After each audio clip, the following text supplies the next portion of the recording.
Welcome to another edition of Newsmaker. I'm Davin Hutchins with VOA Middle East. OneVoice is an international grassroots movement designed to bring together Israeli youth and Palestinian youth, put them through leadership workshops and town hall discussions to get them to think about what the future will look like with Israel and Palestine living side by side in its two-state solution. We had the chance to sit down with CEO Howard Sumka this week. Here's what he had to say. Howard Sumka, thanks for joining us today for Middle East Voices Newsmaker. Great to be here. I wanted to first talk about the Arab-Israeli peace process, and a lot of people focus on what happens politically, but OneVoice actually focuses on more of a grassroots consensus building group. Can you tell us a little bit about what your mission is and how you operate? OneVoice has a very clear mission to work toward a two-state negotiated solution. And the way we do it, as you just said, is through the grassroots, but also working at the political level, either bringing the grassroots to the political level or sometimes working directly with the political level. But really, it's a youth-focused movement that operates with parallel programs on the Palestinian side and on the Israeli side. How would you describe the peace process in 2011? Moribund. How so?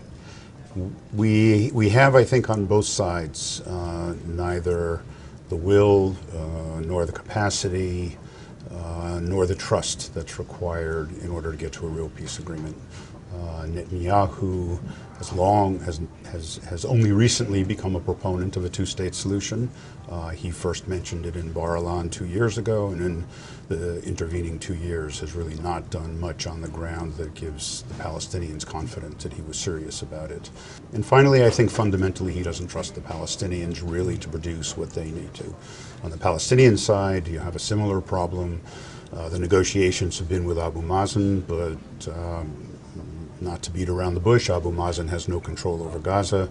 The reconciliation process between Hamas and Fatah, which was intended to close that gap and to really give a unified Palestinian leadership, so far is going no place. Do you think part of the reason why there's such mistrust is everyone who's negotiating is of a generation where they've lived through all of the successive decades of, failed peace negotiations? And how would you contrast that attitude and that skepticism with perhaps the youth that you work with? I mean, are they more hopeful, or are they just as jaded as their elders? The youth that we work with us specifically because they do have hope for peace and because they do see that hope embedded in younger people. They include even some members of the Knesset who are younger than the typical Israeli or Palestinian negotiator, people who bring some new ideas and certainly some optimism to the process. On both sides, Israeli and Palestinian side, it's very easy to name people like Netanyahu or Abu Mazen or people who you kind of know their positions, but these moderate voices of which you speak about, I mean, we probably don't know them as we know some of the other ones. Why don't we know moderate voices on either side? Why aren't they loud? Why do they need amplification? The folks who get the attention are the ones who make the most noise and the ones who are most passionate. Those two usually go together. I would define the moderates in this process as the people who understand that violence will go no place, that it will be counterproductive, as the Palestinians found out in particular during the Second Intifada, who understand that there are compromises that need to be made on both sides, and who are willing to confront the compromises that they'll have to make. OneVoice has been in operation for about a decade or so since it started. About 9 years. About 9 years. So, explain to us the specific programs that you have. How do you measure their effectiveness?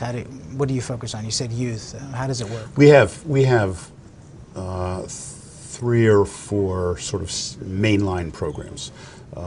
We organize youth chapters either at college and university campuses, that's particularly how we do it in Israel, or on a community base, which is particularly how we do it in Palestine.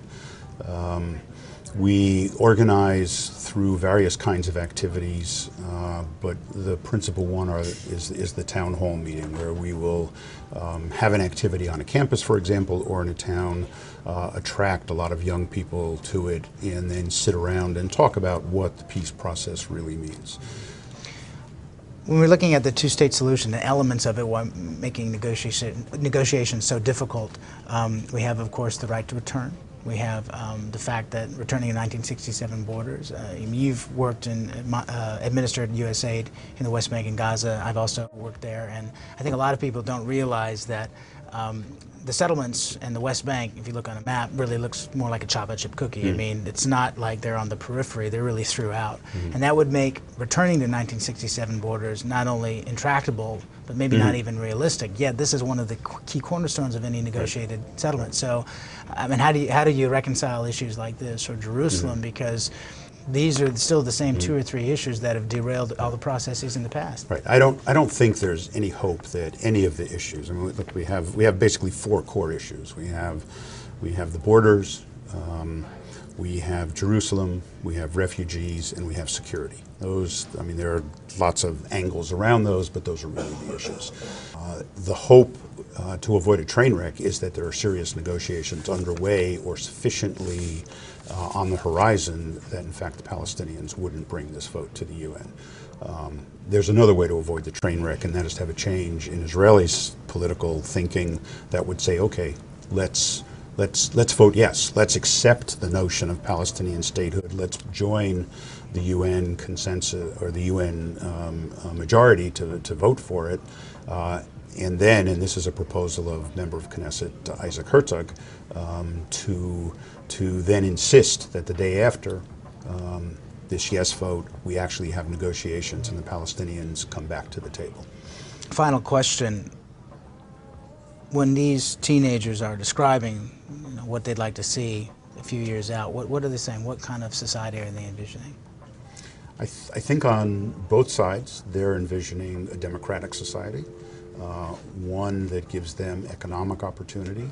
The Palestinians, once relieved of the burden of the occupation, I think will have a real chance for robust economic development, and for economic development that spreads the wealth, so to speak, among all the classes. Right now, the Palestinian economy is very severely hampered by the constraints that the occupation imposes on it.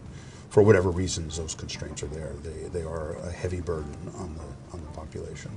I think the Israelis, more than anything, want to be secure in their country. They want to feel like their borders are well protected, that they don't face the threats of terrorism or rocket attacks from afar or other kinds of violence that undermine their ability to live prosperous lives as well.